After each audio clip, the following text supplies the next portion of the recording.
Well, welcome. The 10 o'clock Sunday morning meditation party at PIMC.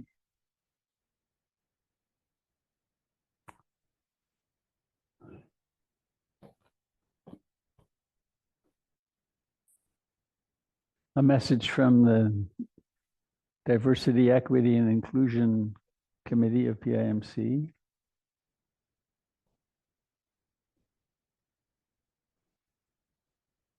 You're welcome here.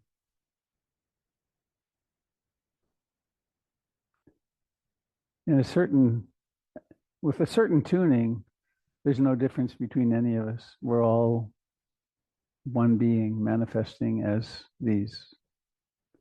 At another tuning, we're quite different from each other. We have all kinds of different predilections and attractions and skills and ableness and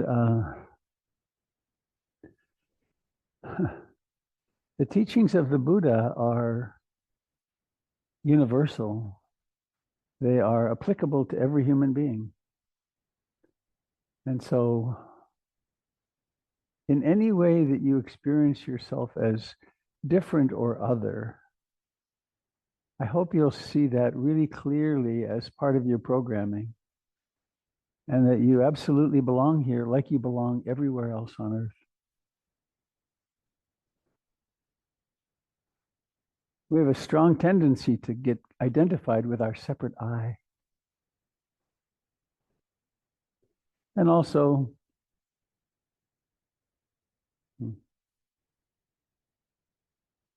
we're not the first people to stand on this spot of the earth. There have been people here for they now think 11,000 years. And a few eye blinks ago, some very invasive people came from Europe and elsewhere and really drove people off this land. And those people are still among us. There's a list of tribes, or their descendants are still among us. The Clackamas, the Multnomah, the Chinook, the tribes of the Confederated Tribes of Grand Ronde, Confederated Tribes of the Silex. And those communities are still here. And they're making a bit of a comeback after being decimated. But I think it helps us to remember this, and also to remember that, sadly, this is what human beings do to other human beings. It's happening right now, right? In several places on the earth, people are trying to take other people's land. Succeeding, actually. It's this warlike business is really part of human nature. And just got interrupted by a thought, which is one time, do you remember the Falklands incident? If you're British, you call them the Falklands. If you're interesting. If you're Argentinian, you call them the Malvinas. And the Argentinians got uppity and decided that they wanted these islands that are right off their coast back, and they invaded. And so the British Empire rallied, and I followed the story. I got into it. And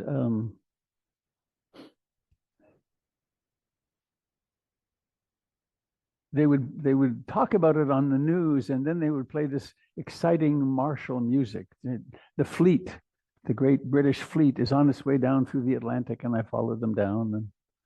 And in the end, they did kill a lot of people, and they got the islands back. But at that time, I was going to visit Ruth Denison, and I got there, and I was full of this excitement, fear, not so much fear, but this is an important thing. And one of the first things I said to her was, Ruth, what are you feeling about the war? And she said, what war? And I explained a little bit, and she said, oh, darling, I don't pay attention to that. They're always at war. And it's useful to remember that she grew up in Prussia, and she lived through World War II. She was captured by the Russians after the war, at the end of the war, and was treated as badly as you can imagine a woman being treated. And then ultimately she got away, and she got to the United States, and she became this incredible teacher. Partly she became this incredible teacher because of the extraordinary trauma of that period. Something opened in her. So PIMC, there's the one last piece. She said, I just do my best, or we just do our best here in the desert to eliminate the roots of war, to eliminate greed, hatred, and ignorance from one individual after another so they don't ever contribute to the war. So that's what we're doing. We're developing peacefulness in this person and taking responsibility for that which is greedy, hateful, ignorant. So it's a kind of a big mission, isn't it? But we each have our little piece to take care of.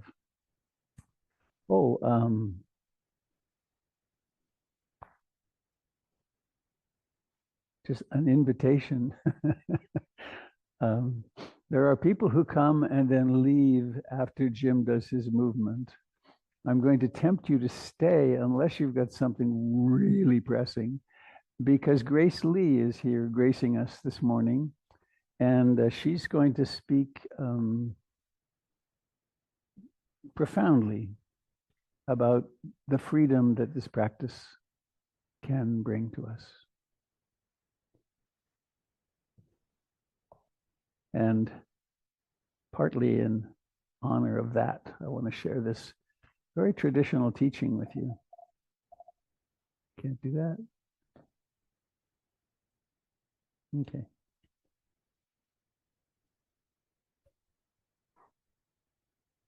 Gotta get this propped up. There we go. That'll work.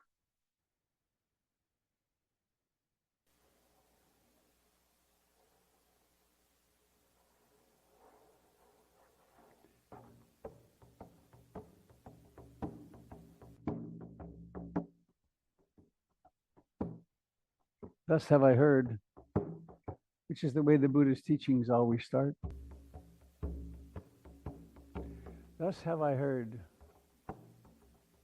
The wanderer named Bahia encountered the Buddha, who was on alms round. He stopped him on the street in Savatthi and said, Venerable Sir, you are the Shramana, the teacher, the wise one. You are the Shramana Gotama. Your Dharma is famous throughout the land. Please teach me that I may understand the truth. The Buddha replied, We are on our alms round, Bahia. This is not the right time. Life is uncertain, Venerable Sir. We never know when we're going to die. Please teach me the Dharma. This dialogue repeats itself 3 times. 3 times over, the Buddha says the same thing, and Bahia responds in the same way. Finally, the Buddha says, when a Tathagata, which is how he referred to himself rather than I, he used this awkward term which means the one such gone. When a one such gone is pressed 3 times, he has to answer. Listen carefully, Bahia, and attend to what I say. In the scene, there's only the scene. No seer is to be found. In the herd, there is only the herd. No hearer is to be found. In the sensed, there is only the sensed. There's no censor is to be found. In the cognized, there's only the cognized. No cognizer is found. Thus you should see that indeed there is no thing here. This, Bahia, is how you should train yourself. Since, Bahia, for you, in the scene, there's only the scene. In the herd, there's only the herd. In the sensed, only the sensed. In the cognized, only the cognized. You will see there is no thing here. You will therefore see that indeed there is no thing there. As you see that there is no thing there, you will see that you are therefore located neither in the world of this, nor in the world of that, nor in any place betwixt the two. This alone is the end of suffering. Upon hearing these words, Bahia was immediately awakened. Moments later, he was killed by a runaway cow. So he was right, life is uncertain. Later, Bahia was awarded the title of the disciple who understood the teachings the most quickly. Bahia.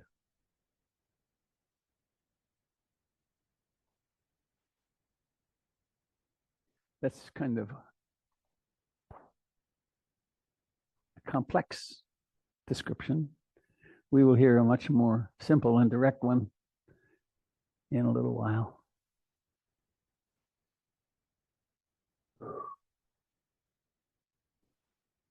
Something very strange is happening in this room. There are 50 or 60 bodies. On Zoom, there are 43 bodies. And along with each body comes consciousness. How do you do that? How do you make yourself conscious? I've had the privilege to be around a few corpses in my life, sometimes for significant periods of time. They're really different. Not only do they get stiff and so on, they get kind of yellowish and waxy, and there's no one home. It's a body. But right now in this room, we're all alive.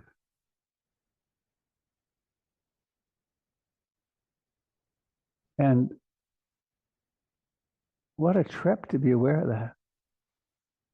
Right? I'm alive.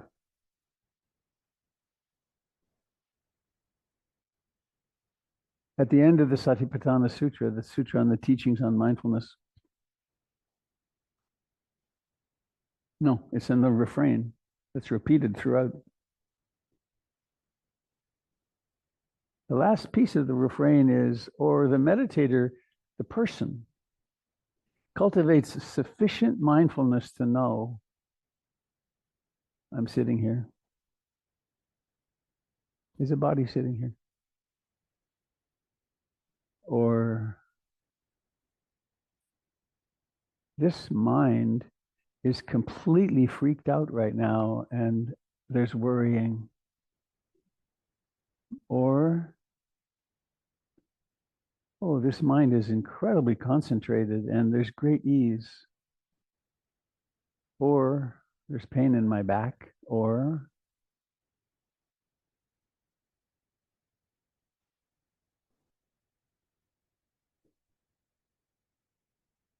being awake has nothing to do with what's happening in the body and mind. It is that which knows what's happening in the body and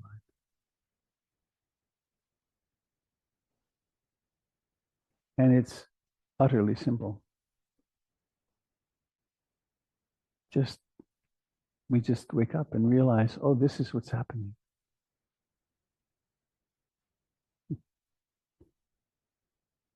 The great Tibetan teacher of the last generation, Chogyam Trungpa, who was a great, incredible teacher, despite being a terminal alcoholic. That's an interesting thing, isn't it? Strange. But he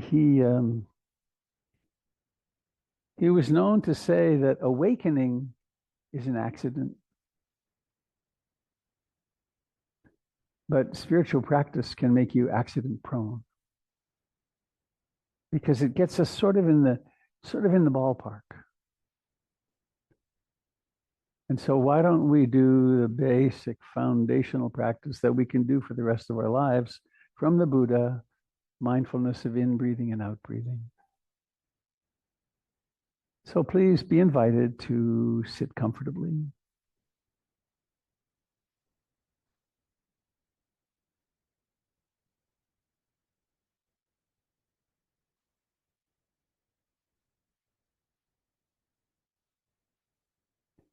And simply notice the contact of your body with the floor,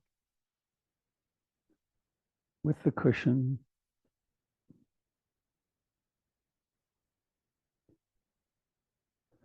Notice the contact of your clothing with the body.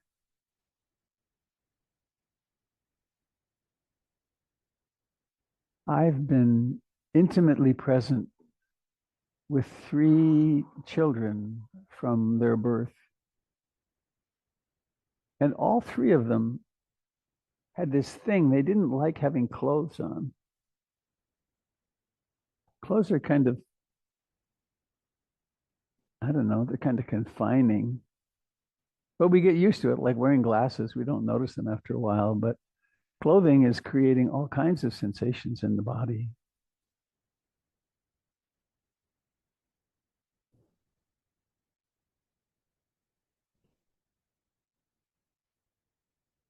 And since that astonishing, mind-boggling moment a little while ago,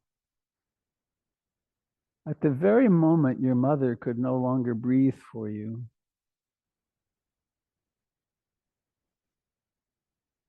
carbon dioxide built up in your body and an impulse to breathe occurred. And you made it. You made that gasping first breath. And you're still here. And the breathing is still happening.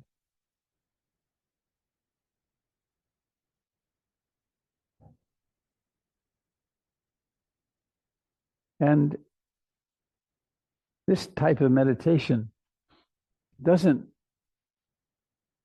require that you breathe in some particular way. In fact, it really is all about completely abandoning control of your breath and just letting the body breathe by itself.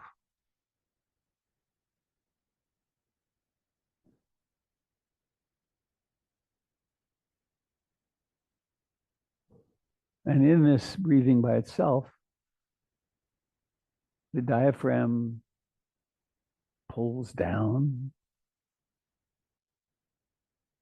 Air comes into the lungs. The chest rises. The chest falls.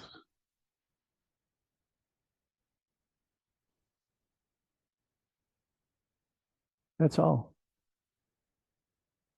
You could also pay attention at your nostrils. The air rushes in and then rushes out. Rushes is probably not the right word. Let's call it flows in.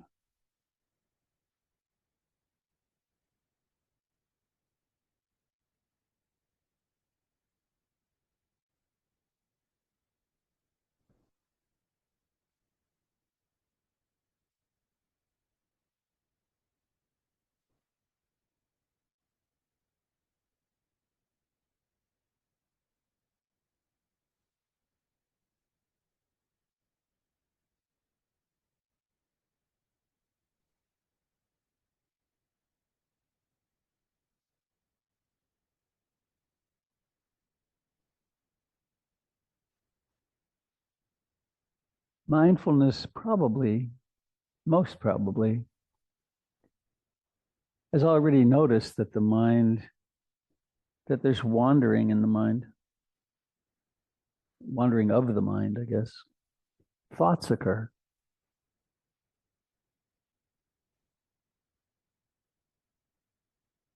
So what? It's not a problem. Unknown, unseen thoughts are pretty dangerous. But thoughts that are known are quite benign because they're experienced as just as impersonal as clouds in a summer sky or as the coming and going of the leaves.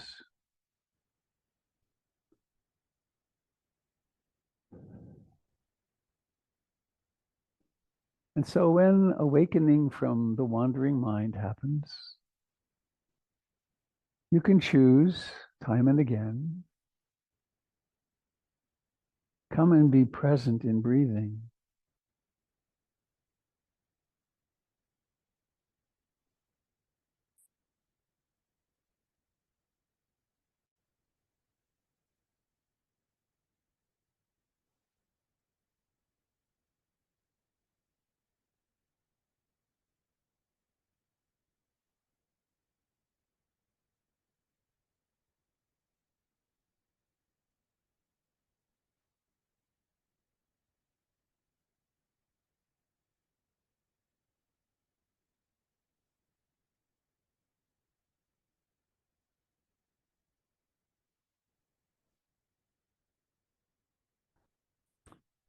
There is an unfortunate,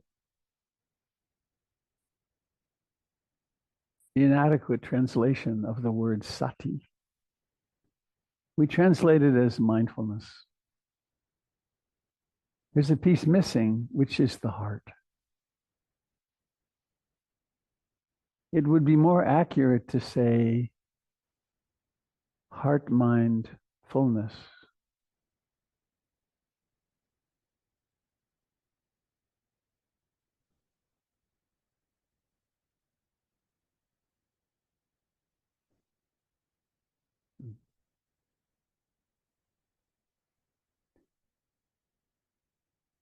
So perhaps a more accurate description would be, as you bring awareness into the breath or into noticing thoughts,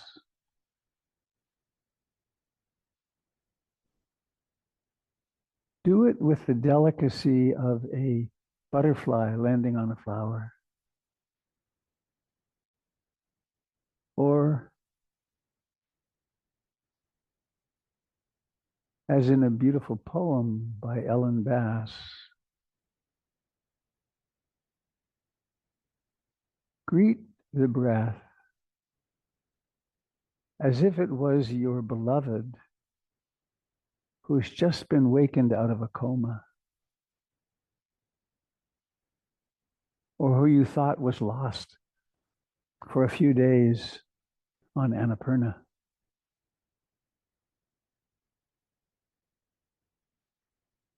Or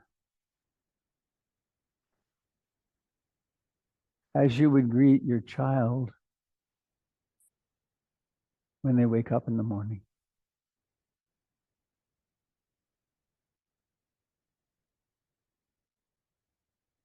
So consciousness, wakefulness, and love are actually synonyms. How loving of this body and breath can you be? How accepting?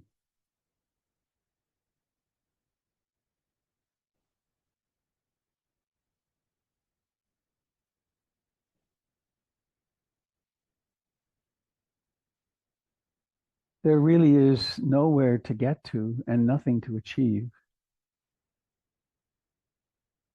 There's just this.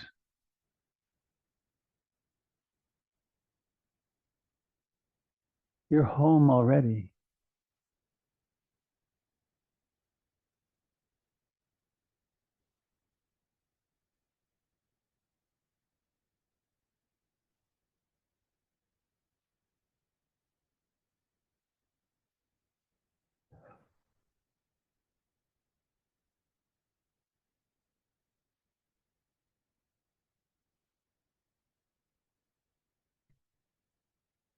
The chest and abdomen expand and contract.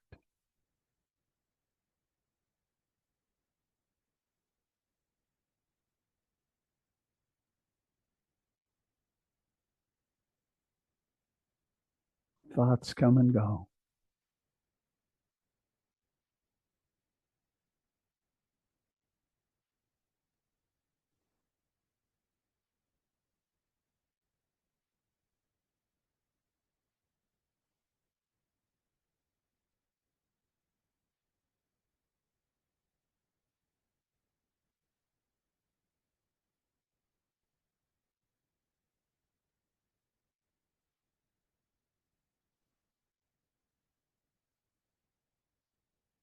It's okay to rest.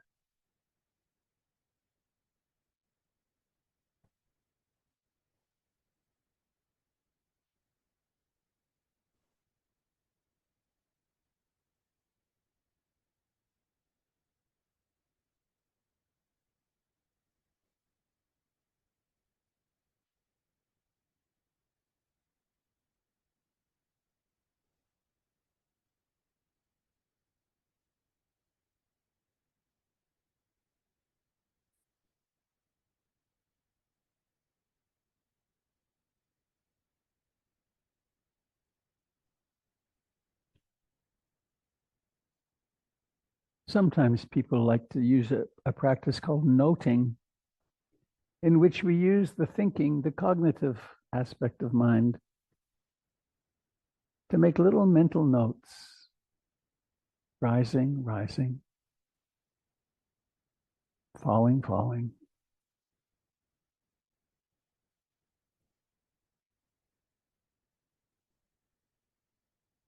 They're just tiny little notes. They're not a big deal.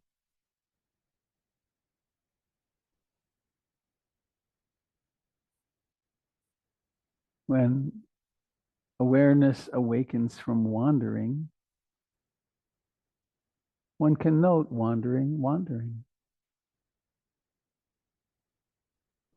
And there's no criticism or self-punishment. It's just the bare facts. Rising, rising, falling, falling.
We are each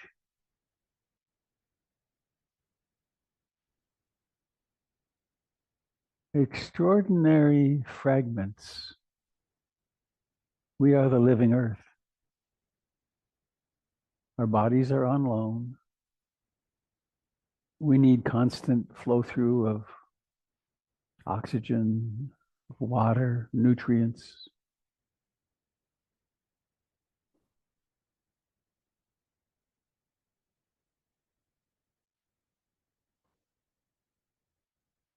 And the earth, the living earth, operates on ecological principles. Things condition each other.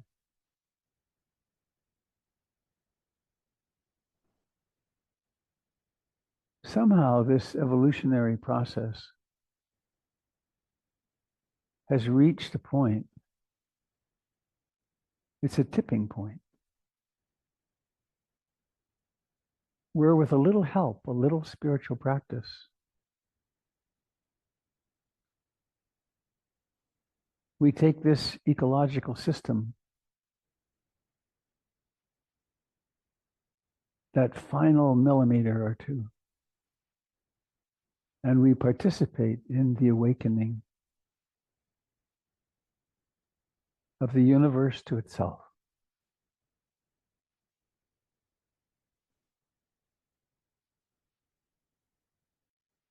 And so, encouraged by the teachings of the Buddha,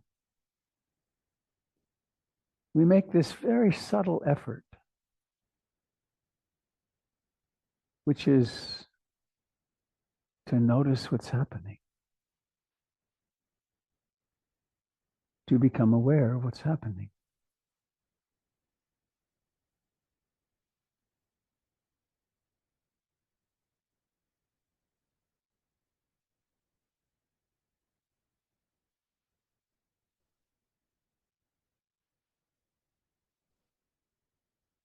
Sometimes we get impatient. We want to see results. Meditation is like watching carrots grow.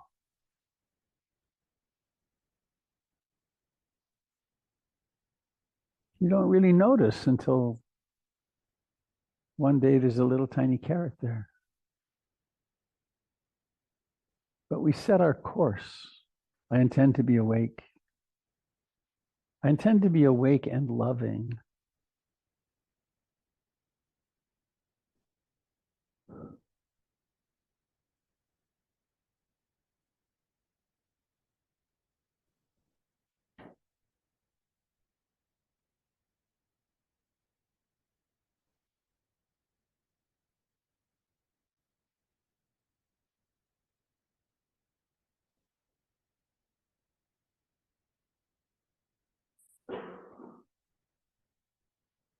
And so it means that our seated meditation practice is profoundly gentle.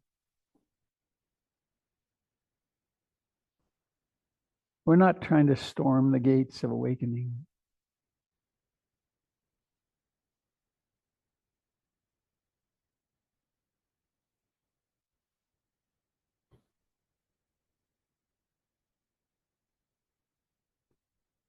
We just ever so gently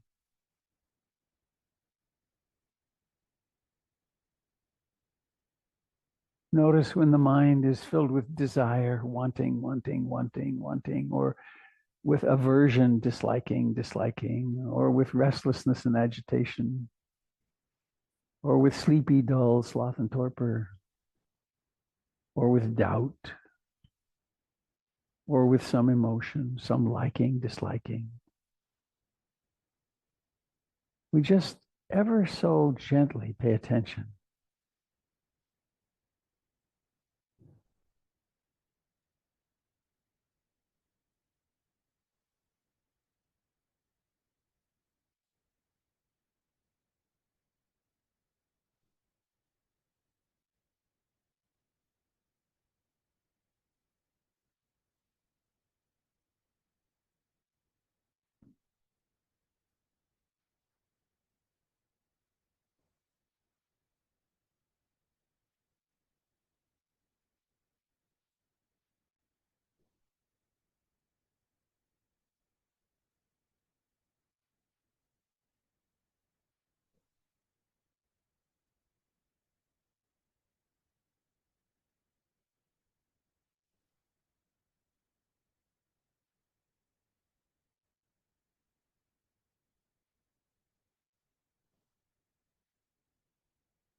And to support our inward journey,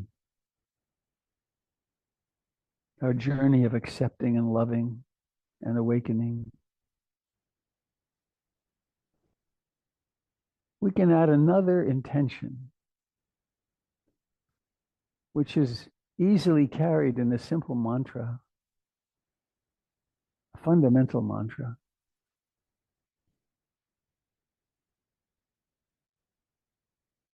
Which goes like this. Ever so quietly, deeply inside, we think the thought, I love you, with your name at the end.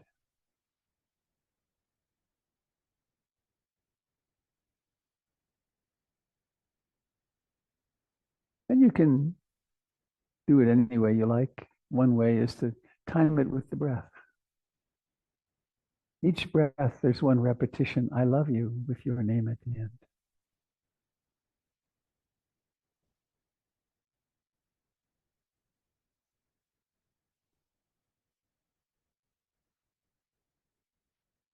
And you can allow your deep intuition to provide other words that might be really welcome, like, I'll always be here for you.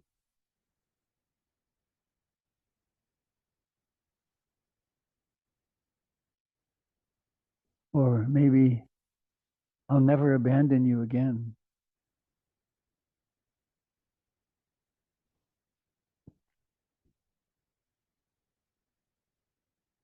Or, you're already enough. You've already arrived.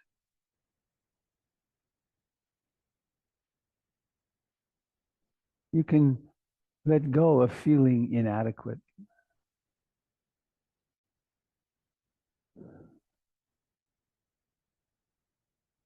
Or simply, I love you, with your name at the end.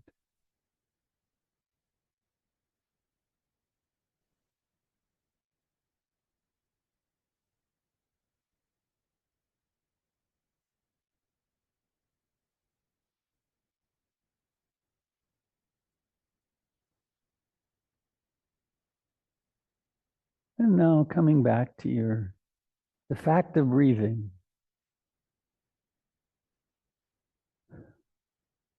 We are the cambium layer. We are the living manifestation of life on the earth. There's been many before us. But right now we have the torch. The life is burning right here.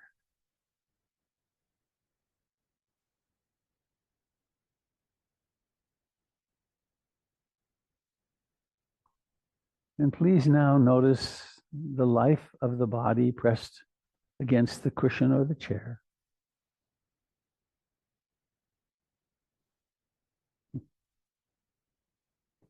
Notice the sense of clothing touching contact.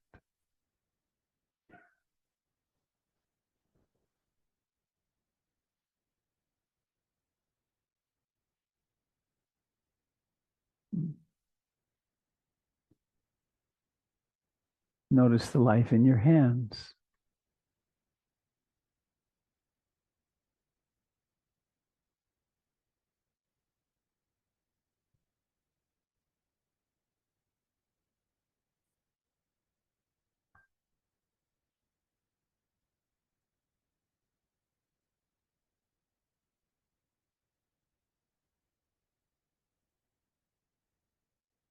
Notice the life in your face.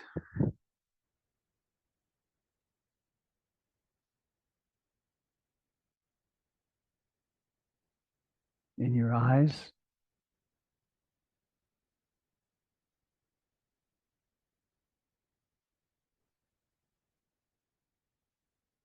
And notice now the intention, which is in mind.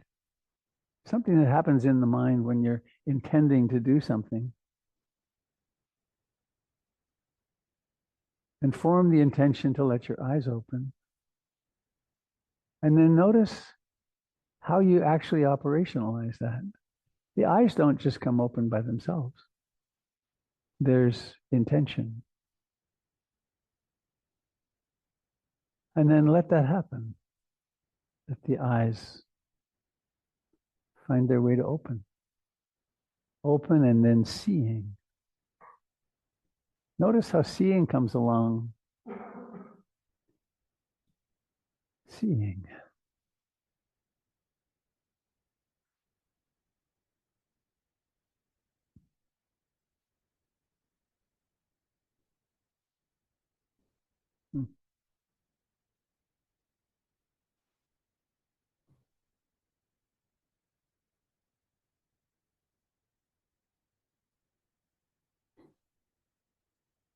Seeing. Maybe you'd like to stretch a little bit. The meditator creates sufficient mindfulness to be aware, stretching, a moment of perfect practice.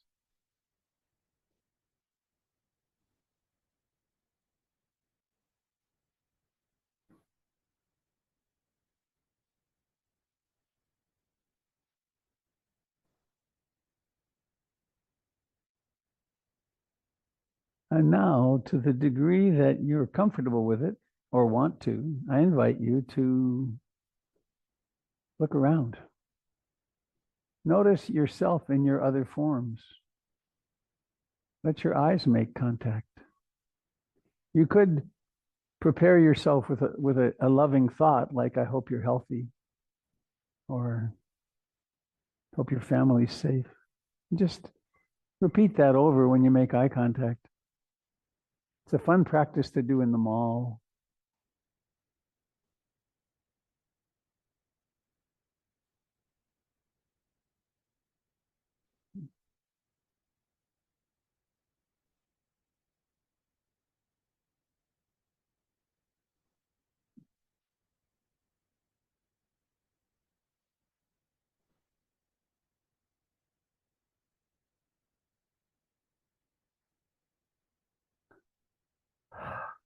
Well, please raise your hand if you feel saner and more grounded than when you walked in.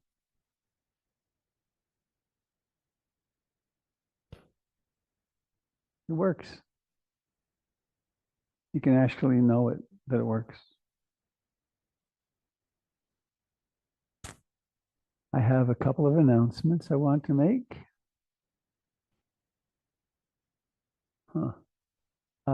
Do desktop 1. Share, boom, boom. Get rid of this. This fall, starting September 19th, Doug Pullen is doing his Basics of Mindfulness class. He's been doing that for 15 years, and he's really got it down. It's really something. And then coming up, September 20th, Kendall is doing another session. It's 4 Fridays evenings, Women's Restoration and Rejuvenation. That's starting up. There will be more classes. I have yet to quite decide what mine is. In October, late October, I'm going to do a reprise of Remembering Death, a day-long exploration into happiness and freedom. See if there's anything else. Doug, is there? You want to come up? You want to grab the mic? Whoops. Our esteemed.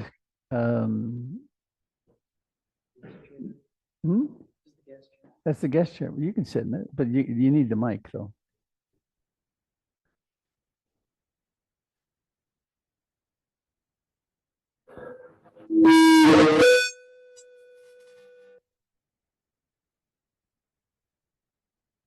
That's why you can't turn the master up like I did. Here you go. Well, the people online wouldn't hear you then.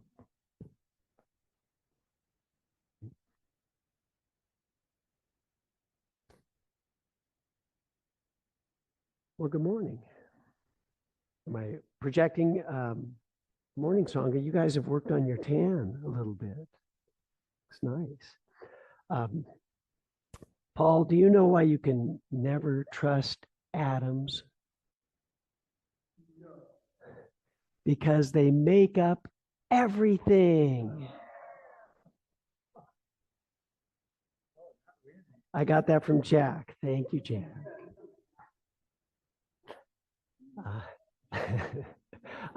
I'm the volunteer coordinator, and there's some opportunities coming up.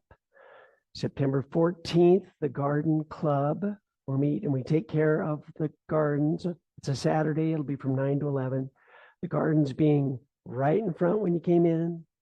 This big west garden. There's a place, Robert's Garden, where the weeds are winning right now. The Buddha Garden. So that anyone who wants to come is in the Garden Club. And this will be on the website as well.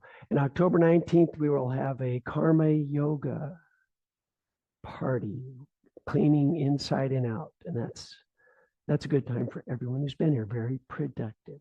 So I'd love to see you there. Check the website, talk to me, and we can find something for you to do. Thank you very much.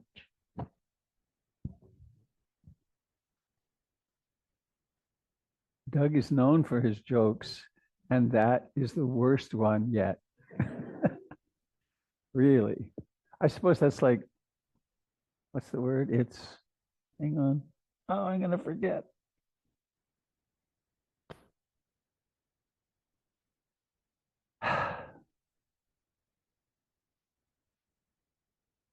There's a young musician.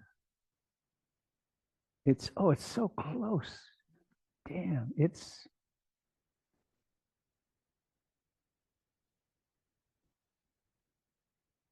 Kamala Harris is using the word now. It's brat. Brat. I like it.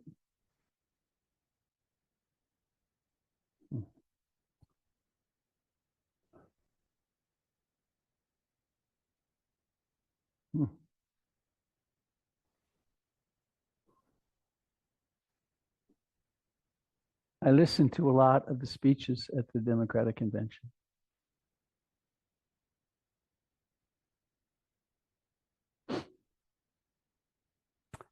And I heard reflected there a lot of caring for each other, of loving,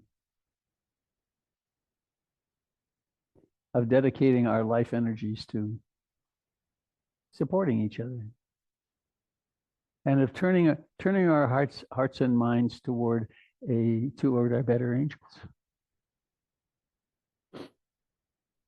So anything we can do to support our better angels, I encourage us all to do in every moment of our lives.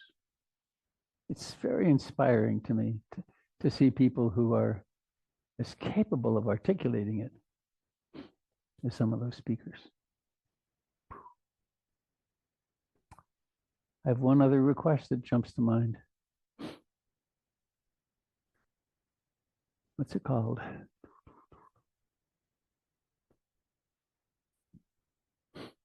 I'm very patient with myself now when words refuse to come. I don't think it's age, but it might be. What is my name? That's the question. No, it's Instagram. If you happen to be a person who knows Instagram really well, I would like you to come and help me for a little while. Because I have so much content. I have over 1,000 hours of YouTube. And it's very poorly distributed. I mean, it's miserably distributed. And Instagram is one way that it could be very easily. And I get the basics, but I need some help on actually doing it. So, okay, Jim, would you like to do a little mindful movement? Huh? Oh, Donna, please support your Dharma Center. It needs it, and you'll feel good. Jim.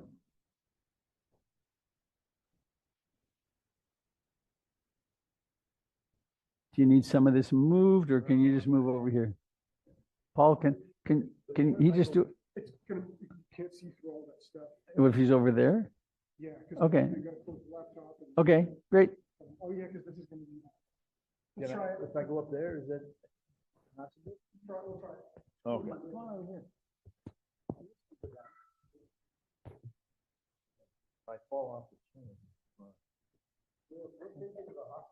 Right. What if I'm up here? Is that fair? Well, I just don't know where.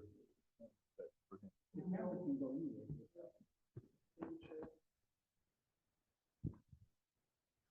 Okay, I can see the camera.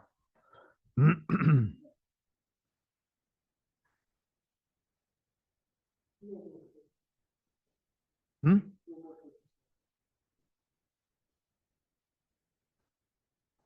All right. We still have feet. The feet are in touch with the earth, and we can move the center of gravity back and forth and notice how the feet, little piece of Chicago came out there. How the feet will take care of themselves. Leave Chicago back there. All right.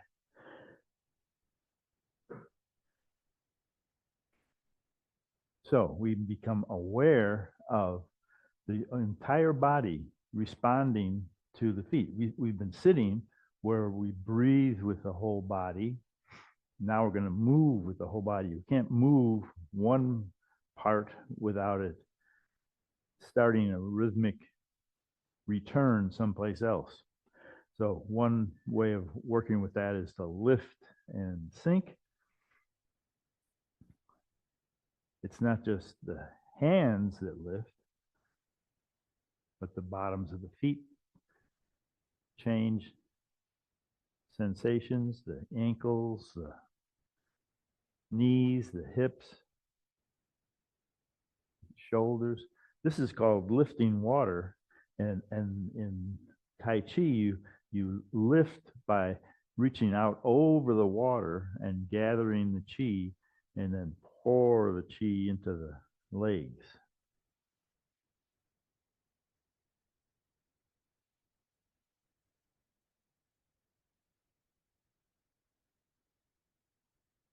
So we're 80% water. Is that what it is? There's a lot of response within the body as the watery elements resonate together. Opening.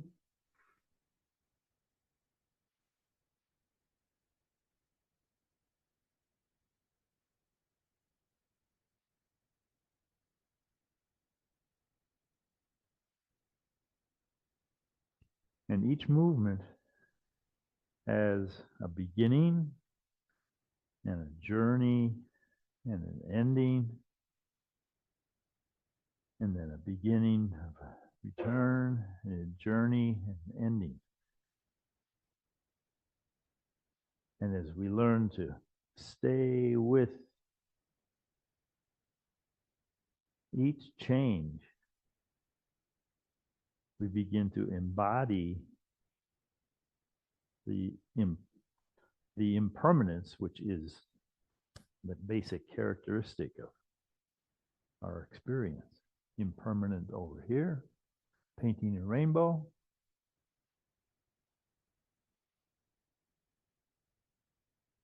Staying conscious of subtle changes in mood. When we paint a rainbow, it's different than other gestures.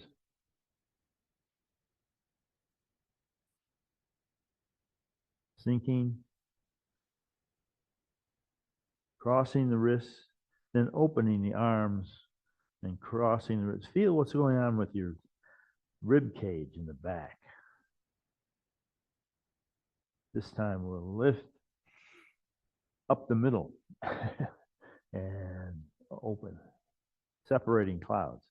So there's a opening of the rib cage in the back, and then a closing. As the arms open, the rib cage squeezes back behind, and we get a little massage in the back of the lungs. We never use those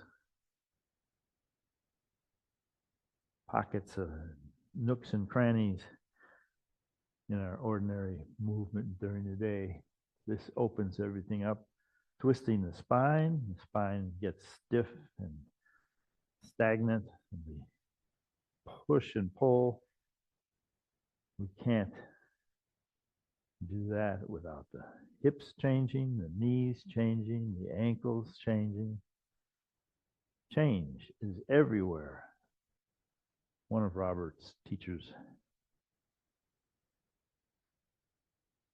pointed that out to him. Change is, just glaringly apparent. So let's change up and back and down and up.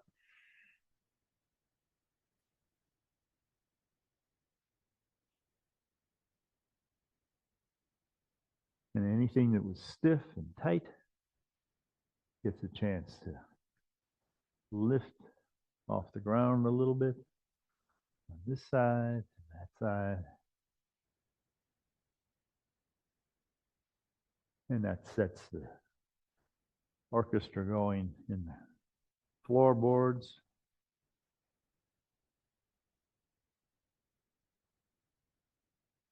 Turning, gazing at the moon.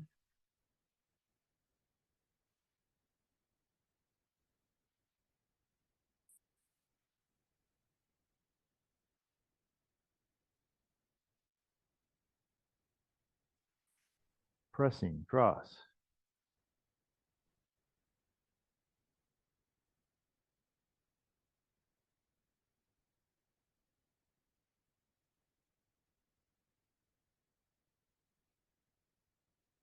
Cloud hands. We turn one hand in, one hand towards the earth. Cloud drifts across the sky and the shadow follows along. Switch.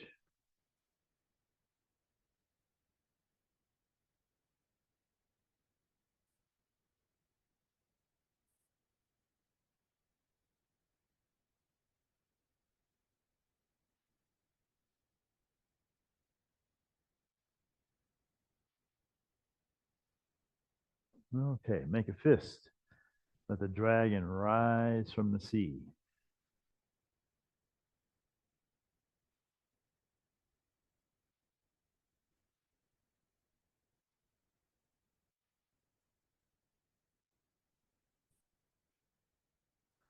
Spread our wings and fly with the cranes.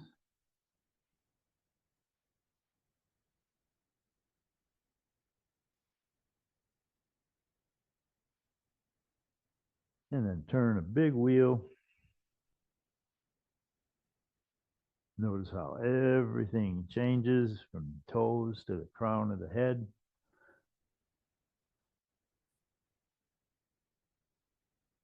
Change direction.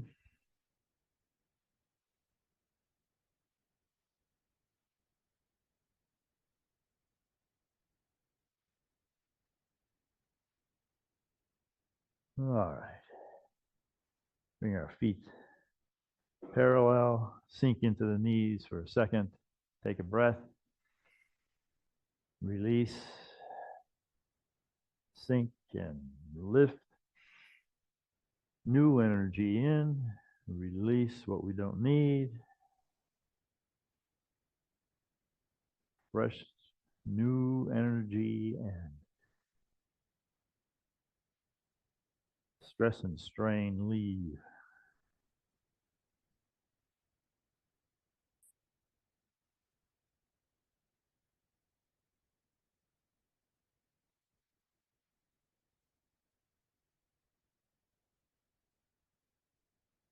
So you're welcome to join me on the 5th of October for a day-long Qigong retreat. I hope you can make it.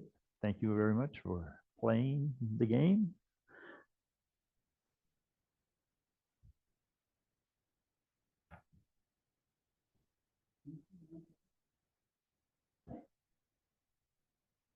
Down on the floor someplace. I saw it when I walked up. Oh, here, right here.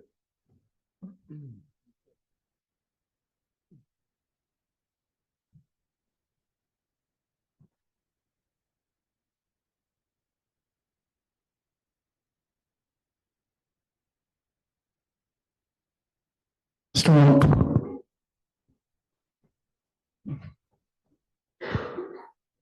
What the hell? Test 1, 2. How can that be? 1, 2, 3, 4, 5, 1.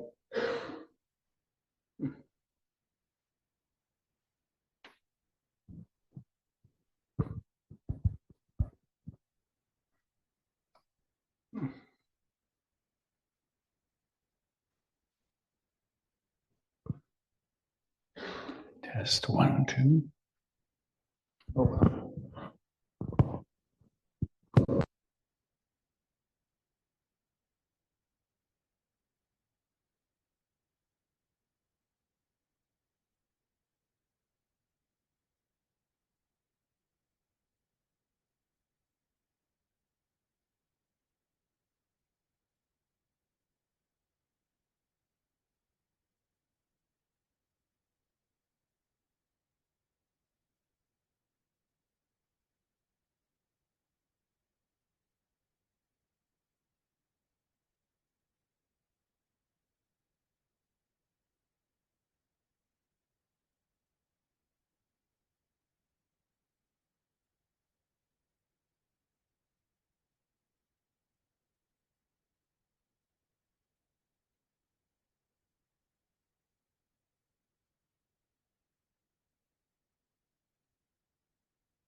That one, that's the other one. It just screams no matter what.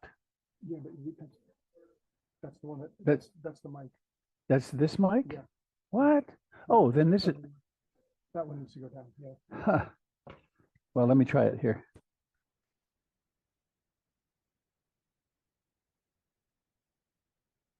Test of the Buddha. Oh, look at that. Yeah. 1, 2, 3, 4, 5. Oh, we're so slick.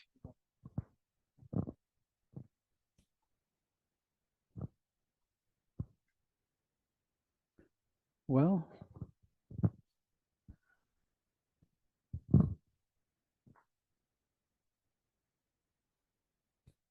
I don't really have anything to say except I'm really delighted that you're here.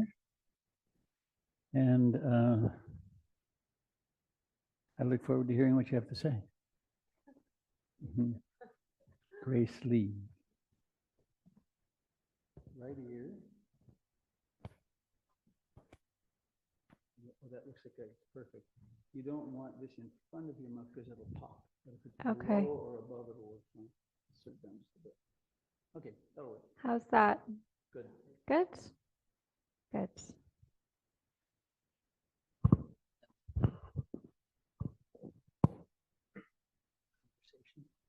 Okay. Okay. Okay.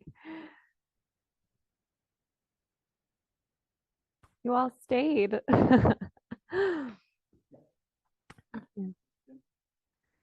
Hi, friends.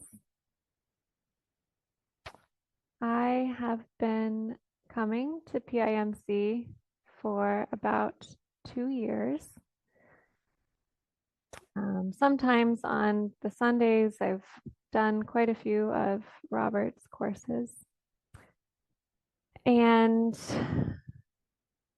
I suppose I'm here to share my story. It is unremarkable in that we all experience loss. We all experience suffering.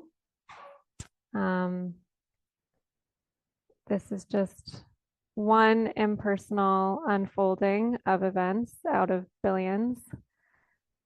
But I have gained so much from hearing your stories, Robert's stories. I've benefited so much from the teachings of the Dharma, and I am so grateful to everyone in person and through books that has shared their accounts. So I'm sharing mine.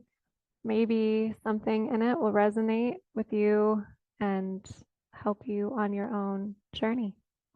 And if not, you can sit and be mindful of your breathing. I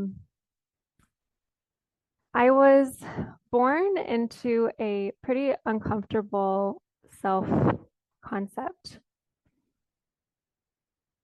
I was the byproduct of an affair. My mother was really young, and my father died pretty soon after I was born.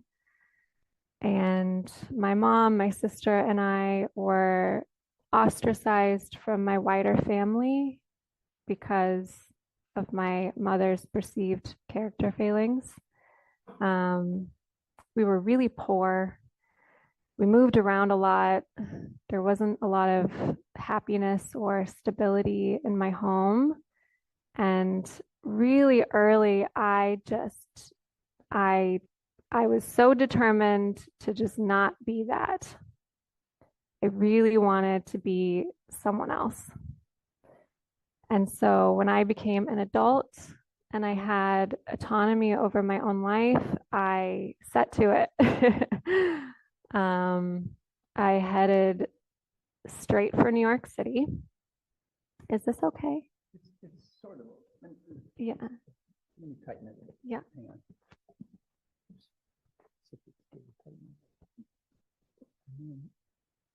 Try to keep it a little lower.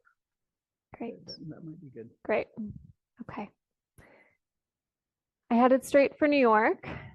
I, like many people, bought into the illusion that if I was really important and had a million emails to check and I was getting paid to fly first class, that I would be okay and I would feel safe. And I was lucky enough to accomplish that pretty quickly. I wish everybody could kind of actualize their dreams early on because it's a pretty fun way to figure out that it doesn't do it. By 27, I was the head of a big department at a record label. I was traveling internationally multiple times a month. I was working with celebrities and rappers and staying in the best hotels in the world. I did it. I had done it. I got out of the dirt. And everyone I knew in high school and in middle school that I felt less than all envied me. By 29, I had more money than anyone in my family had ever seen. I had a beautiful home that I love. I had a nice car. My first car was a really crappy $1,000 Toyota Camry, and it was super geriatric. And when I got my nice car, it felt so good. My car is BMW, you know, it was nice.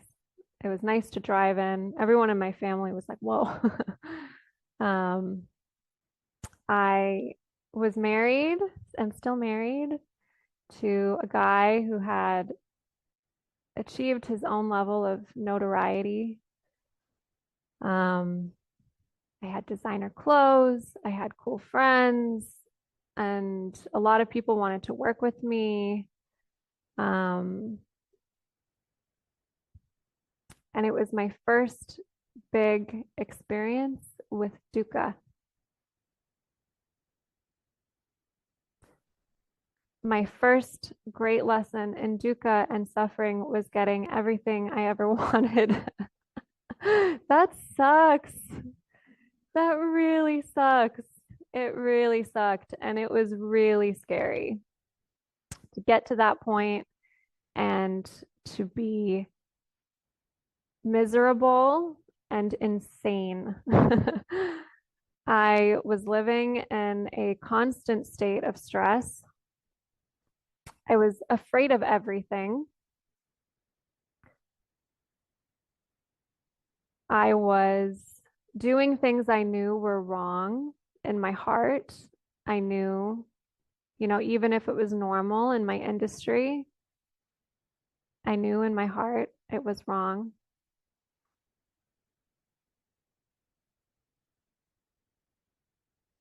And this is it. This is what we're sold, right? This is the thing that's going to make you feel okay. And I had never felt so not okay. I had a lot of unprocessed trauma that was really conveniently covered by the busyness of my life and the importance of who I was to myself. I mean, you know, in my own teeny little world, I felt really important, but you know. And it was about this time, you know, I had always been interested in meditation. I'd been interested in spirituality. And initially, when I had this, oh shit moment, I thought, okay, I got this. If I just become the best spiritual person and I do all the right things and I read the right books and I do enough yoga, I'm no longer going to feel bad. I won't feel this discomfort anymore. And so I read every single spiritual book you can think of. I listened to every, you know, meditation influencer. And my problems just got worse because anytime I tried to actually sit, a unbearable feeling of darkness and fear would arise. And subconsciously, I think I had sort of associated the sitting with the feeling of discomfort.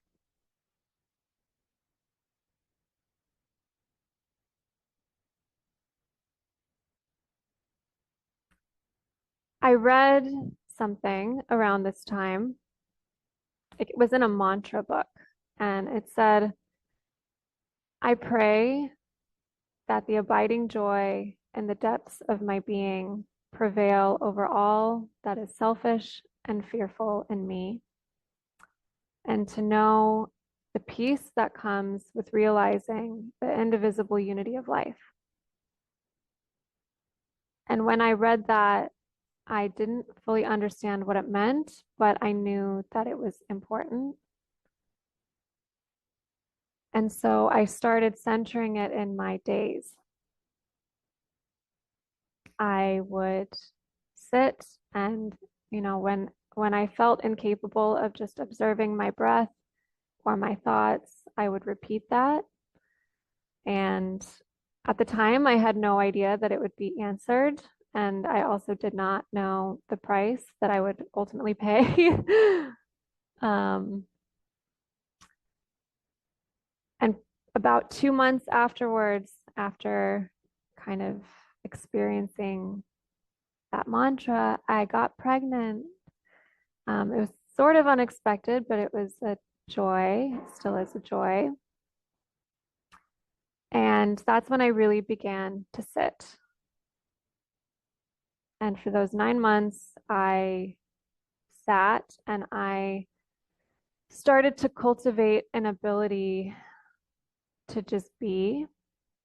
It took a big step back from my work. And I thought I had it all figured out. I thought that I had made significant progress. I was a good meditator and I was going to be good. And I patted myself on the back regularly for having avoided the fate and the suffering that my mom had experienced because I did everything right. I got married first before having a baby. I bought a house. I had a career. I had a spiritual practice.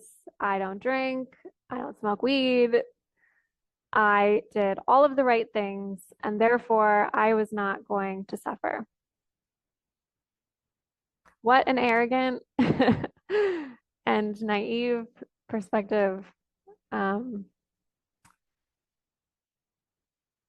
then came my second great experience with the Dharma. I gave birth to my beautiful baby, and within a couple months, experienced a catastrophic cascade of losses. This was in 2022. My husband and I were both laid off from our jobs a month after I gave birth. We got hit with an enormous unexpected tax bill that wiped out our entire savings. And I started having really severe physical symptoms that were terrifying. I could not walk straight across the room. I was experiencing such extreme vertigo that it was really difficult to eat. I was nursing a newborn baby for 2 hours, every 2 hours throughout the night for a year and a half. And I had really serious postpartum anxiety and depression that was exacerbated by this unknowing of what was going on in my body. I went to the ER. They didn't know what was going on. My doctor didn't know what was going on. My husband and I, our marriage was collapsing under the stress. And I felt that I was drowning and there was nothing anyone could do to save me. Thank God. Thank God. Because I had no other option but to do the one thing that I could do, which was nothing. Which was nothing. And being unable to get out of bed, unable to walk, unable to be productive in any way, all I could do was observe what was going on. The second I didn't have an avenue to avoid the suffering, something clicked. A question came. What is this? What's really going on in here that's so unbearable? Why can't I bear this? What is this? And for the first time in my life, I saw really clearly this relationship between, okay, here's this physical sensation that I'm having, and here is this bloom of thoughts that are growing out of it. What if I die? What if there's something so wrong with me that I die and my daughter grows up without a mother? What if I never work again? What if my husband leaves me? What if I can never walk again? And those thoughts were so happening so quickly that I didn't even notice they were happening. For a long time, I didn't even notice they were happening. But for the first time, with nothing else to do, I could see it really, really clearly. And these storms, these thought storms would happen for 10 hours all day. And something in me, this determination, this New Yorker, was I am going to sit here and I am not going to get up until this passes. And I'm going to stare at it until it changes. Or not. And even if that's the rest of my life, and I came to an acceptance that this may be an experience that I have for the rest of my life, and I'm going to just observe it. And something miraculous happened. It passed. And the first time that I witnessed its passing, my life changed because I really understood, not just by reading about it and not just by hearing about it, but I really understood. I lived an experience of the impermanence. This whole time was a lesson in impermanence of everything. I observed the impermanent nature of my home. There were people that lived in the home before me. There were generations of people that lived in my home before me. There will be people that live in it after me if it doesn't burn down or it doesn't fall apart. It was never a permanent, it wasn't until I was faced with the concept of losing my home that I became aware of the reality that I never really owned it anyway. I can't. Gratitude. Gratitude. I observe the impermanent nature of my body. I finally received a diagnosis of multiple sclerosis, which in a way is such an extraordinary gift. It's a really unpredictable disease. Some people become disabled. Some people lose their ability to walk. You can lose your ability to not pee yourself in public while you're doing a Dharma talk. And some people, can go into remission for a long time and live pretty normal lives. And I am really grateful for it because MS didn't create in my body an instability and an impermanence of my ability. It just brought it to my attention.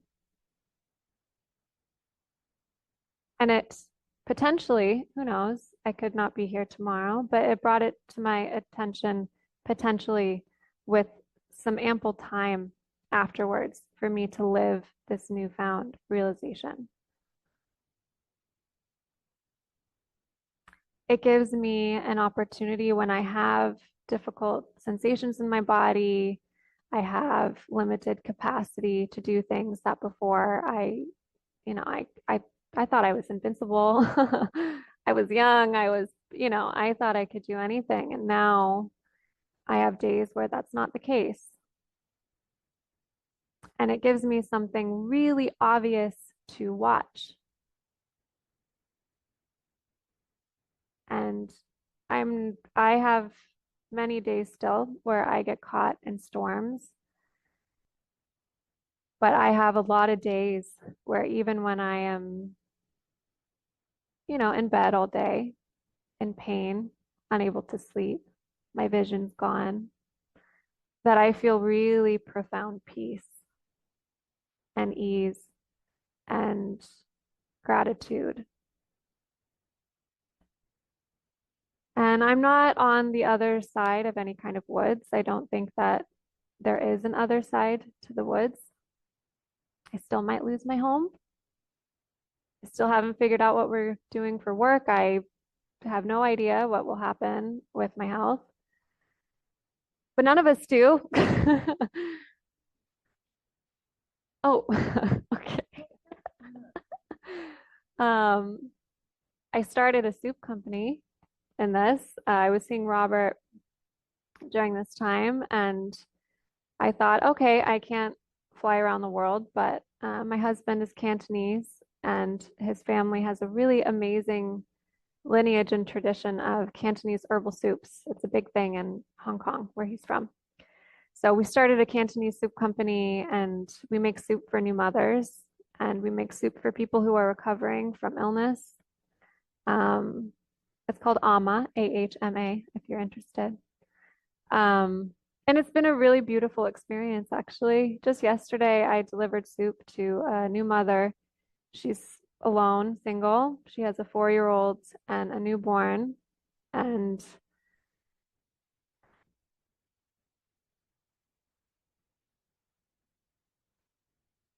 suffering is everywhere.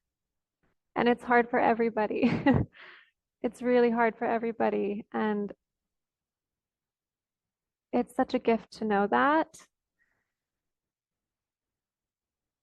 And it's a gift to be able to go into people's lives when they're vulnerable. So I am of the nature to grow old. I cannot avoid growing old if I am lucky enough to do it. I am of the nature to fall ill. I cannot avoid falling ill. This is true. This is true. I thought I could avoid it. I eat so healthy. I don't eat gluten. I don't eat refined sugar. I eat so healthy. And I still got sick. I'm of the nature to die. I cannot avoid death. Everything I love and everyone I love is of the nature to change. And I will be separated from it someday. My home, my nice car, my clothes, my identity that I was really attached to, impermanent, not mine. Nice to have, nice to, I still, my car's outside. I still like to drive in it while I have it. I went dancing with my best friend. He came in from New York. We went out dancing. That's what we used to do. And it was so wonderful because I danced like it was my last opportunity to dance because it might be. And that was such a freedom. It was so jubilant to realize today my legs we're working, we're dancing. I can do this today. This is wonderful. And that's all of life all the time, even when we're healthy, even when we're doing well, even when we have money, even when our relationships are going okay. And I am so thankful for you and for these teachings, because for the first time in my life, I feel peace. My first experience with dukkha was getting everything I want, and my second was losing a lot of it. But ironically, it was the loss that I think brought me closer to what I was really looking for.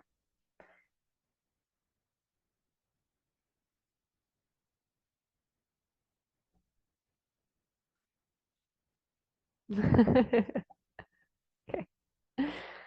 A couple months ago in May, I went on one of Robert's retreats. And I had a really profound experience while I was there. This is my endorsement of the Dharma and Robert's retreats. I'd had a very difficult relationship with my mother. Who doesn't? But I had a very difficult relationship with my mother and a compulsion to fix her and help her and save her. She has struggled my whole life. And I was really stuck in a cycle of I'm going to fix you and save you and resentment when it doesn't work. So, on my 7-day retreat with Robert, a very familiar feeling came to the surface. And for 7 days, with nothing to do and nothing to read and no music to listen to and no one to talk to and no one to vent at, again, all I could do was witness it. And for the very first time in my life, I observed this thing in me that truly believed that if my mother is not okay, I will die. Because at some point that was true. I have a baby now, you know. When I was a child, we were going through a lot of stuff. So who knows where it came from, but it was a belief I had. And for the first time in my life, I could witness that it's not, that belief is not me. It's not fixed. It feels permanent because I have never lived without it, but it's not me. And over time, a very excruciating week, I felt it kind of break. And that thing had operated in me in so many different ways. I was a people pleaser at work. I was constantly trying to make everyone else feel okay. Anytime anyone was upset, anytime anyone had a big emotion, it would destabilize me. And I felt like I had to control and fix and alter that thing, oftentimes at the expense of my own well-being. And I was in kind of a difficult partnership with someone who helped me start the soup business. It was an investor. And he had a pretty familiar kind of personality in that he was volatile and he had not physically volatile, but he was just, you know, get upset easily. And for the first time, we had some kind of disagreement. I said something I knew that I thought was right for the company and it made him upset. And for the first time, I was like, this isn't my responsibility. This reaction that he's having, I have empathy for it. I'm not judging him for it, but it's not my responsibility to fix it. It can just be the way that I can observe the emotions that arise and pass in me. I can do the same for him. And this is actually probably the most respectful thing that I can do for him. And I got into my car and I was on my way home and I felt completely free. And I sang at the top of my lungs and I got home and I had a great day. And a couple years ago, in that same situation, I would have been ruminating and resentful for weeks until something outside changed, until that person had given me the okay, that we're okay, that they're okay. And I continue to have a lot of experiences like that. It's amazing. It's really amazing. I feel, again, not always. I get caught up in trance states a lot. My husband and I still argue about who knows. But there's a space around everything now. And what a gift. What a gift.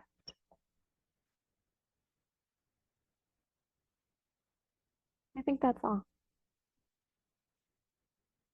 Sure.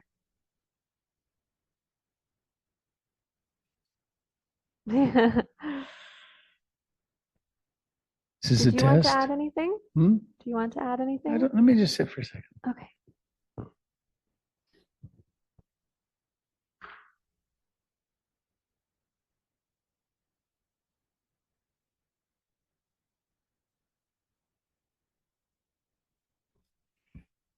Particularly there at the end when you were talking about the retreat, it so underlines the truth that anything which consciousness can perceive is not me. And that there are layers and layers in us, personality layers, that systematic, thorough practice will actually illuminate for us that all these things that I think I am, I'm not. Because they're all impermanent. But there is the Buddha, taking refuge in the Buddha, which is that which knows. And your story is such a beautiful articulation of that. Mm. And that determination you've had to just be conscious.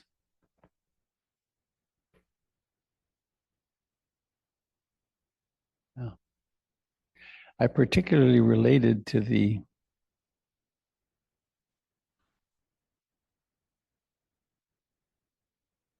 it's quite a tender spot in me, again, that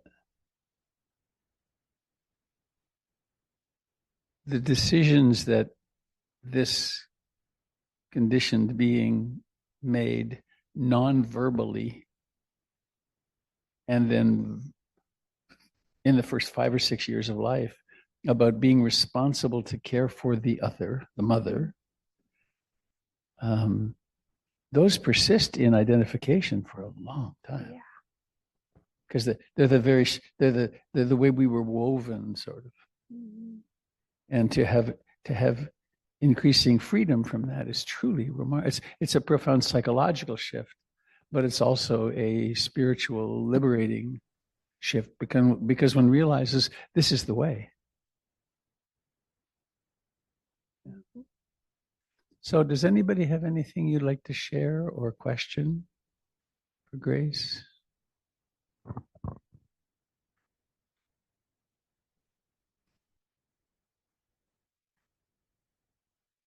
Thank you, Robert. So my mother has MS, and she, before the diagnosis, which was like 10 years ago, she's like 65 now. She was a mountaineer, a rock climber, the most active, tough person ever. And she got the diagnosis of MS, and slowly she started losing her mobility, ability to walk. And every step of the way, she fought it really hard, because this was just so far from her identity as a rock star. Yeah. And still to this day, she fights it. And it's really like, I'll ask her, hey, how are you doing today? I hurt.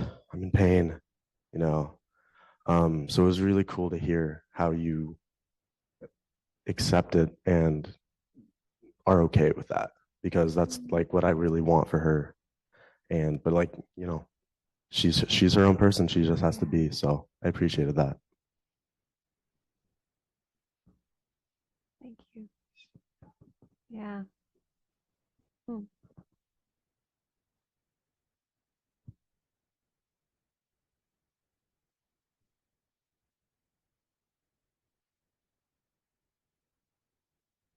How old are you? I'm 32.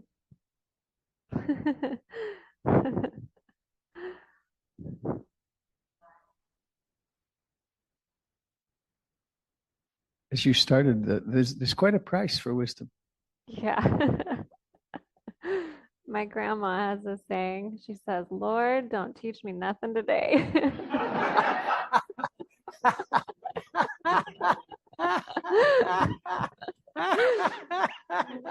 I should have got on that train. What was I doing, guys?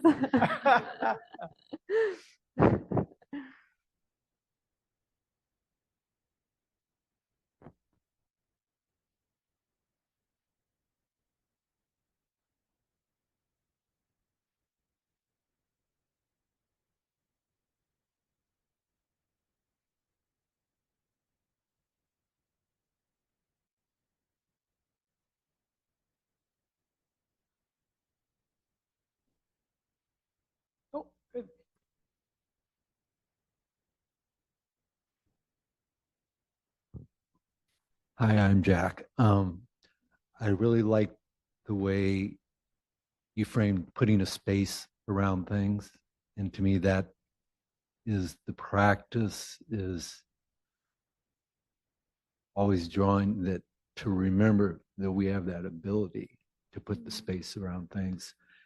And was that your really first, because I've just started to experience that where I could actually step back and observe it. Was that your first really space around it? Or have you had other? Hmm. My first experience with it, so in let's see, what year was it? It must have been 2021. I had a really insane work year. I had been hired to launch a publishing department for a international media company. We were telling news stories and anyway, it's very hectic. And my husband and I were also doing a lot of additional like contract work, and it was just insane. And I had so much anxiety and so much stress that was accumulating, that I kind of felt like I was about to have a total breakdown. And we went to White Salmon. We went on this like little family trip to White Salmon. And while I was there, I started feeling like I was going insane. And I was doing everything I could. I was doing yoga, I was reading books, I was praying. I was like, I need to do something to get rid of this feeling. Like it's unbearable, and it felt completely overpowering. And we're in this beautiful, serene place. There's no Wi-Fi, there's no cell phone reception. I thought that like leaving my environment would make a change in how I was feeling. And the last morning we were starting to pack up, and I had this thought. I was like, you know what? Screw it. I'm just going to do, I've been reading these books about like meditation and putting your focus on something, and I'm just going to do that. And I was outside in the trees, and I had this unbearable feeling in my chest, and I just put my attention right on my chest, and I said to it, I am going to sit here with you for as long as you're here, and I am not going to look away. Not even for a second. Nothing is going to. And I was so just like, if you're here for 10 years, I am going to sit with this feeling. And it went on for about 5 hours. It kind of increased in intensity, and then something popped. It was like a balloon popped. And I felt the space. It was the first time I had felt the space. And this was probably, a year and a half, 2 years before all this other stuff happened. But I felt this space around the feeling, and there was quiet. And for the first time in my life, I wasn't thinking about anything. I had no thoughts. And the physical sensation evaporated. And for the next 6 hours, I was in that kind of state for about 6 hours. And then, thoughts and started funneling back in, and people called me and whatever. But that was my first real experience with that. I think some other powerful moments I've had with it are just, this sounds kind of crazy, and I don't tell many people this, but I was going in to get a cavity filled, and I had kind of been experimenting with this like witness, right? And I had thought to myself, okay, every time I go in and get a cavity filled, I get it numb. And I don't even know what it feels like. I don't know what I'm numbing. Ever since I was a kid, I'm like, okay, this is what you do. And I told the dentist, I don't want any numbing. I don't want anything. Like, just drill the cavity. And he looked at me like I was crazy. And my husband thought I was crazy, but I did it. And you know what? It wasn't that bad.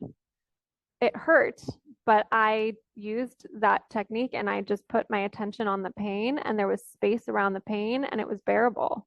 And by the end of it, I kind of had this like, oh, how much of my life am I avoiding things? And I don't even know what it is I'm avoiding. I'm avoiding pain, and I don't even know the nature of what that pain really is. And yeah, so I've had a couple experiences like that where the space makes it bearable. Childbirth was another one. I did that unmedicated at home, and I had moments of space. So I don't know if that answers it. Yeah.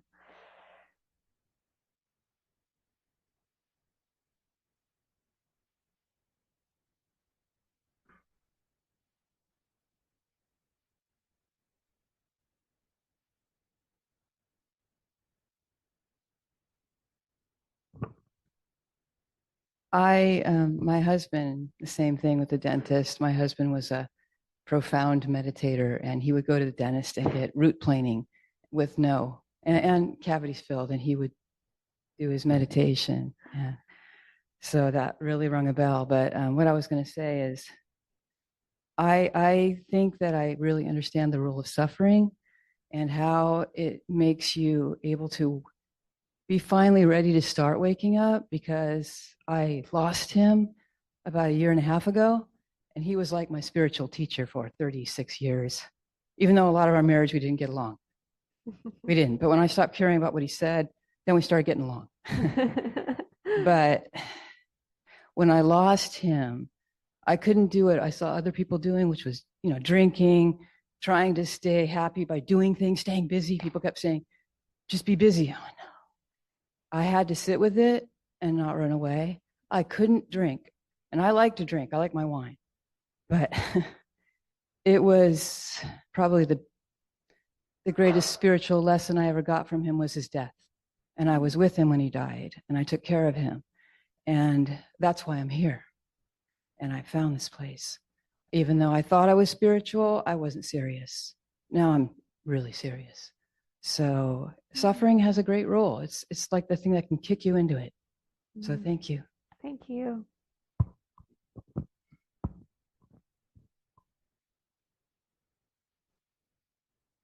I might just piggyback on that.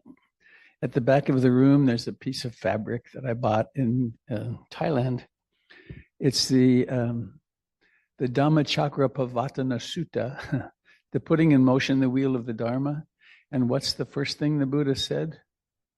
Life is suffering. It's the starting point. When you realize how much suffering that you have, the door begins to open. Anybody else before we end?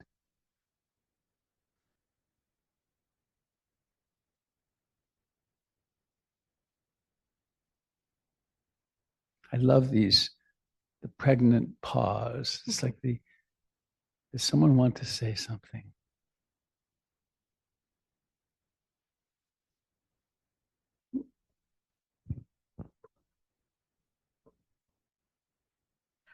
I may just say thank you.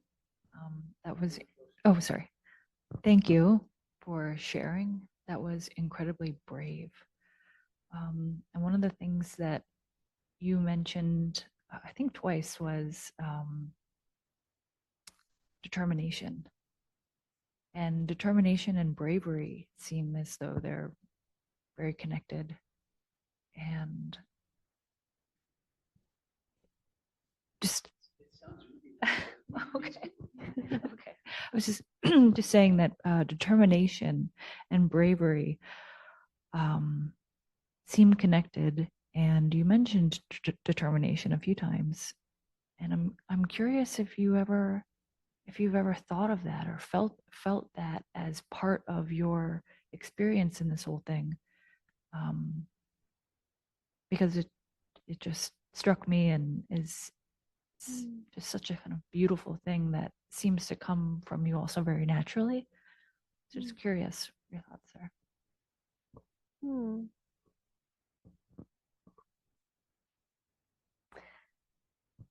I think the I used to think that I was brave and determined because I was accomplishing things. And I was accomplishing things that my family had never accomplished. I was doing it alone. I didn't have, I took on like that kind of bravery. But I think ultimately that was a vision of myself that I liked. This is like a projected image that I felt more comfortable with than the fearful, groundless version. But I think just showing up to life every day takes bravery.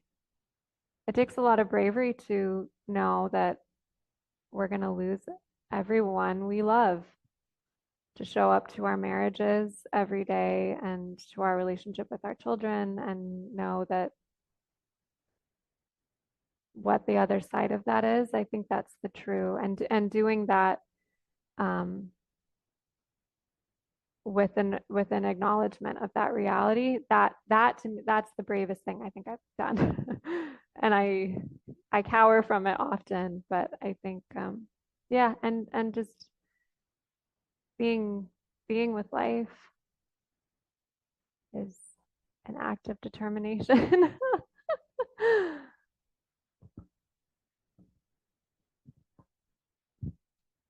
Anybody sitting with an impulse, a burning impulse to share something? Something you're, whoop. Oh, my husband.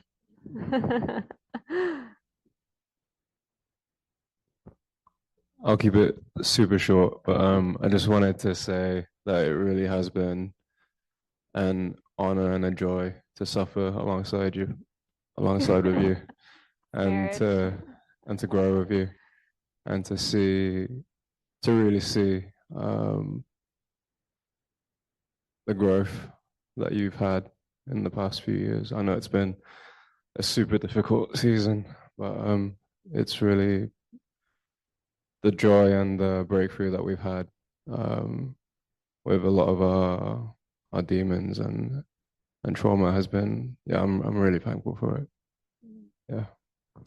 Yeah, super proud of you. Love you.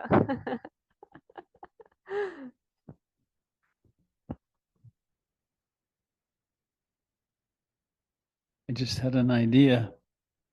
I will this afternoon put on my blog at robertbeatty.com. There's a blog, not enough used. I will put on how to contact you for soup. Aww. Wonderful. And also to an announcement I forgot, which is that in late October, I'm offering a 5-day retreat at Brightonbush. And then November, that's an 8-day retreat at a place called Bethlehem Center in Nanaimo, British Columbia. So that's, if you really want to take your practice deep, doing just this for a few days is really, you open up into new territory. Anything else? I feel like literally any one of you could have sat up here and shared your story and it would be powerful. So I feel a little, but thank you for being a rapt audience and sharing this practice. After we do our little closing, there's coffee and tea, and through that door, there are some very fine people to meet. And I've known people who I've met. They've been coming for a year or more, and they never went through the door. And because it's scary. And if anyone wants to walk through with me or have a handheld, I'd be happy to do that with you.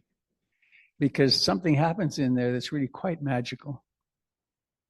That people meditate. One of the great pleasures of a meditation teacher's life is to do interviews with people on a meditation retreat. Because they're in such a different state. than we normally are in the world.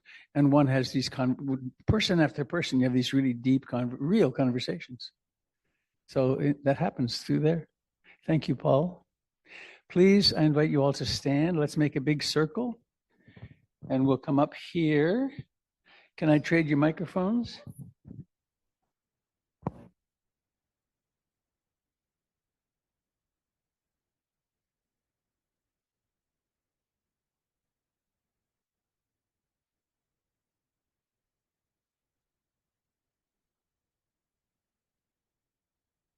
Testing 1, 2, 3, 4. There we go.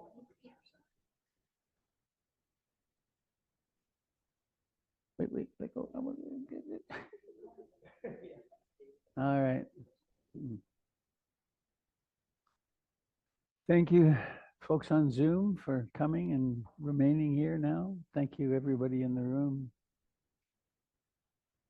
I invite us to take a moment to look around the circle and see ourselves in our many forms.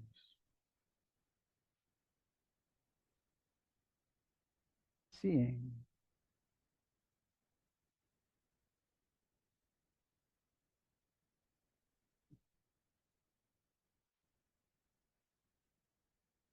This is a very unusual group of people.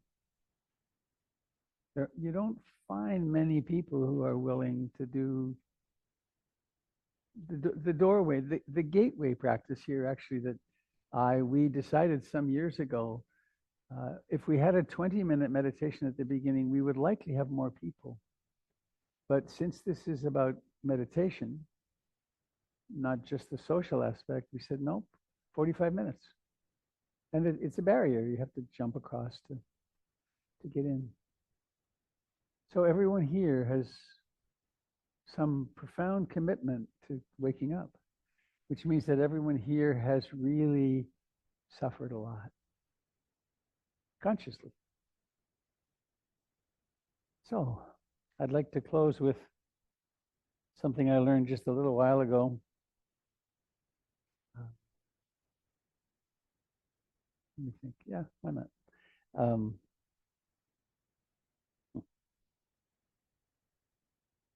It's how one says goodbye in Persian. And one of our community members, Masood, taught it to me. In it, we would let our hands go and then let our right hand come to our heart. And let your heart share its love with your hand. And then one says, Khoda Hafiz. Try it with me. Khoda Hafiz. There's a little in it. Khoda Hafiz. And it means go and recognize your oneness with God. It's like adieu or adios. That's said all around the world, but the sound of this is really lovely. Khoda Hafiz. So I want to do it 10 times, and you can just look around there's the circle, and you'll make eye contact with someone, and then to them, Khoda Hafiz. So here we go. Khoda Hafiz. Khoda Hafiz. Khoda Hafiz. Khoda Hafiz.